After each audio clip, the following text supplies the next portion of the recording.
When Spain was conquered, it was conquered by black Muslims. But today they say that the towns of Spain have been lost by the Arab world. Who who is the Arab world? Because of when they arrive in Spain, they are black. But when they leave, they are Arab, you know. Uh, Namagi. Namagi is the oldest pyramid in the world. It's 20,000 years old. Now, when you go from Indonesia, you head south, you will pass, or southwest, you will pass Yemen. In Yemen, where Queen of Sheba comes from, supposedly, was a twin empire to Aksum.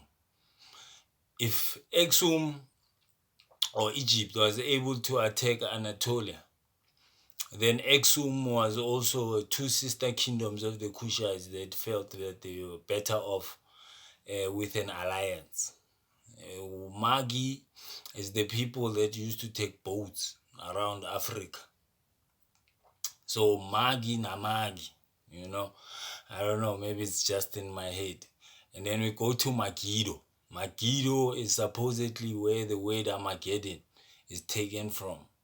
Now in Megiddo, it was a last colony of Egypt in Israel. So now maybe not even at all did the Israelites ever come out of Egypt. But the truth is that Egypt was the one who came out of Israel. You are understanding me? So the people that, for example, if Mandela went to jail 65 and then Tsietsi Mashinini goes to jail 77, if elections had to be held 1980, no way is Mandela the president of this country. And if we're not mistaken, Tsietsi Mashinini, maybe it is not leave Robben Island. But let's stay on topic. Ramses I is sending out his troops as much territory as he can get. Ramses II is signing a peace treaty with the Kushites, but they are the Hittites at that time over the war in Anatolia. Ramses III is friends with the Anatolians. There's letters going back and forth. They write in the Sumerian language that, hey, the drought is killing my empire. Send me some grain. Send me some fruits.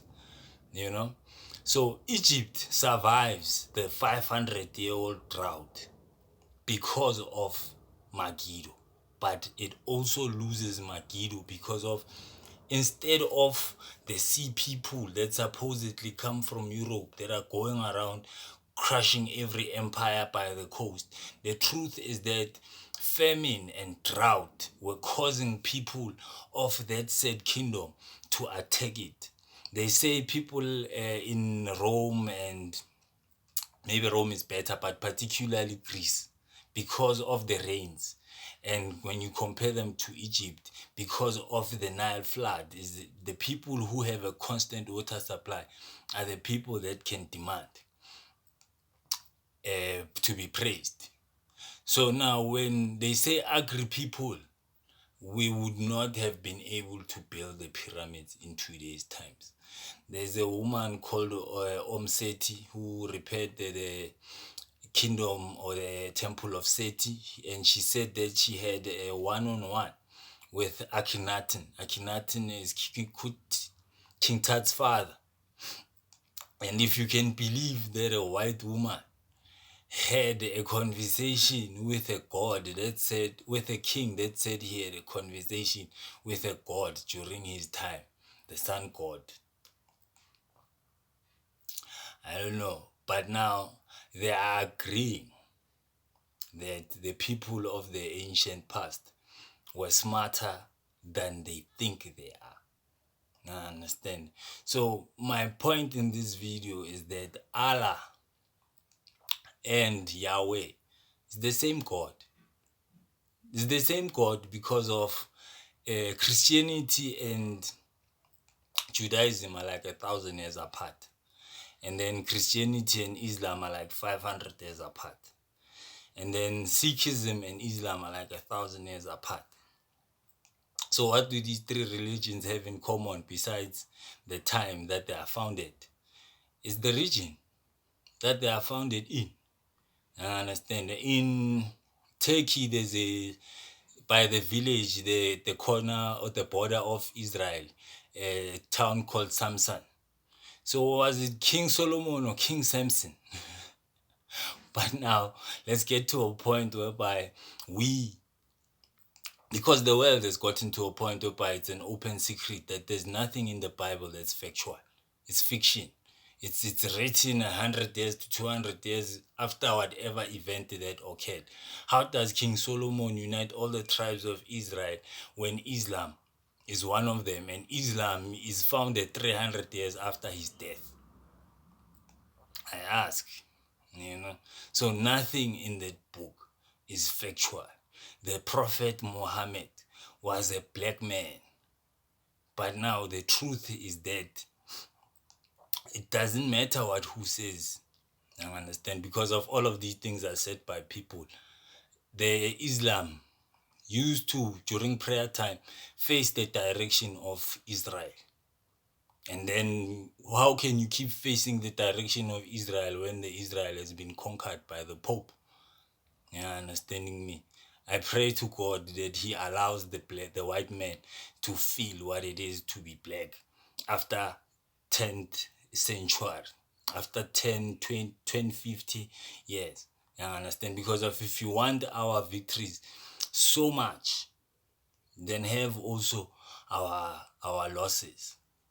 Be able to swallow our losses. So people say that the Prophet Muhammad and Allah cannot be the same person. I understand. But now people will not acknowledge that what did one God do to us? This thing of praising one God, what did it do to us? If ever you want to deny that Allah and Yahweh is the same person, here's an even bigger bomb that I'm going to drop on you. The Romans were black. Today, the coloreds are petitioning the government that they want to be known as Afrikaner than colored. But now, not every single father of a colored person was an Afrikaner. Some might have been English. You get what I'm trying to say? But every single mother of a colored person was black. So the truth is, at the end of the day, which one we argue about, it doesn't matter anymore. Because the truth is we lost. We lost the battle that we were supposed to fight and win. We lose it. That's how we are where we are. So look at your grandson or your son and imagine the day you are a Mkulu. And ask yourself, is it good enough that you and him live an identical life now?